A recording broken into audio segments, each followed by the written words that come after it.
What's going on, everybody? It has been an extremely long week for me in work. I've been really busy and unable to film and really do anything. But the good news is while I was gone, I did receive a few things in the mail. I received my air fuel ratio gauge to complete the gauge pods that are going to be going up top in my sunglass holder. I got my boost gauge in, and I have received my SRT steering wheel. So let's go ahead and check those out.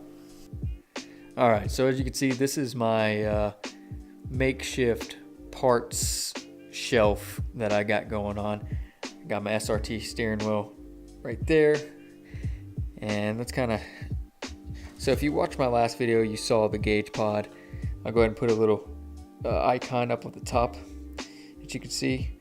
And I received my Glow Shift boost gauge for all the boost. Just kidding, I'm probably only gonna run about 6 pounds with the Whipple. So that's one thing. And this is the key component to this whole build, is your air fuel ratio gauge. This is the most important thing that you could ever have on a build. So let's go ahead and see how this thing's gonna look. I'm gonna open it up and kind of give you guys an idea of what I went with. All right, so this is the shallow mount AEM air fuel ratio gauge. The reason I did the shallow mount was because, well, if you look at this, it doesn't have a whole lot of room in there, and I wanted to be able to have as much room as possible. So I went ahead and did the shallow mount instead of the full-size gauge. I think it will look a lot better as well. So let's go ahead and crack this thing open and see what all comes in it. All right, so you guys can see it is really shallow. It's really small. It's 2 plugs. One's going to be for your power and negative and all the power wires. And the other one's going to be what connects to the O2 sensor. But it's really small, so it should sit very nicely in the gauge pod.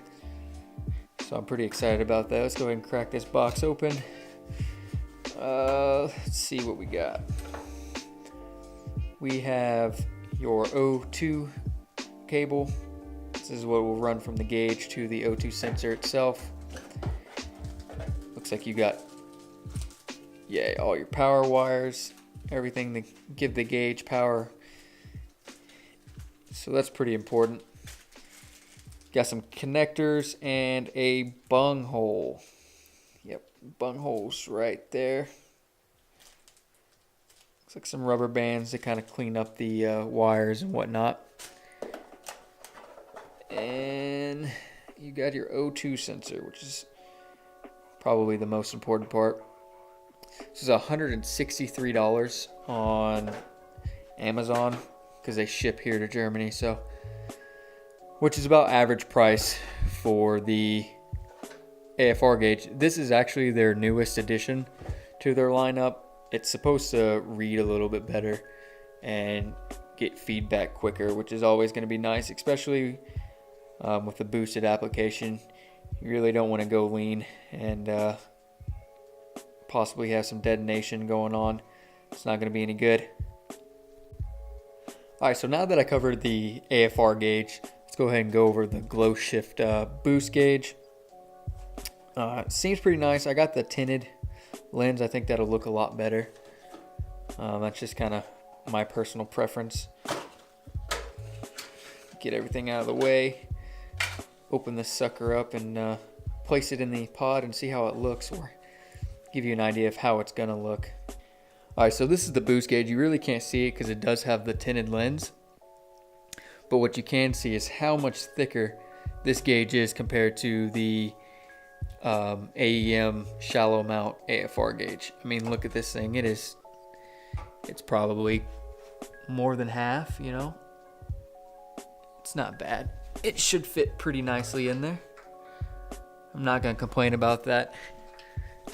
Definitely gonna need more wires because of where I'm locating the gauge pod. I'm gonna have to run it on top of the roof, and that's not going to be nearly enough wires for what I need and where I'm placing it. So go ahead and set that back down there and kind of go over what comes in the box. What's in the box? You got your brackets mounting and a a T-tube, T connector, T-tube. Not really sure what the name you would go with, but it's what connects your vacuum line to the boost and then to the gauge and so on and so forth. Looks like you got quite a bit of vacuum line. Probably gonna need more of this as well. I don't think that's gonna be enough for me, which sucks, but you know, it's part of it. I can pretty much find this anywhere I need to. So that's pretty much it. Let's go ahead and see what it looks like when it's installed in that.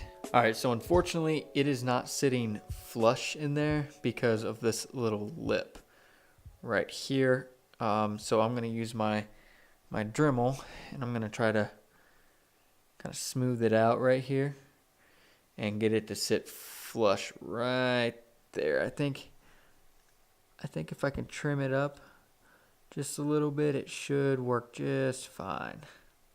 All right, so now that it's sitting flush, you can see after using my handy dandy grinder, Dremel, it's sitting flush, real nice and clean. The only thing is it's got a little bit of a gray area where it's bare plastic. However, I'm going to go over it with some black fingernail polish and it should look good. But it's in flush. There you go. Now I'm ready to put the second gauge in and kind of get an idea of what this thing's going to look like. Alright, so I got the boost and AFR gauge in. This thing's going to look sick once it's all plugged up. I'm really excited to get this installed, get everything buttoned up.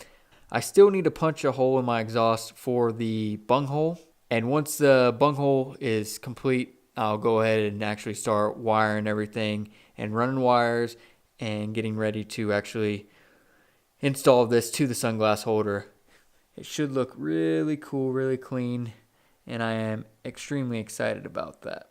Got a few more things coming in the mail that are pretty exciting, and this build is really starting to take off. Now I'm kind of getting the flow of when to order to get things on a certain time and who to order through to get it delivered to an APO.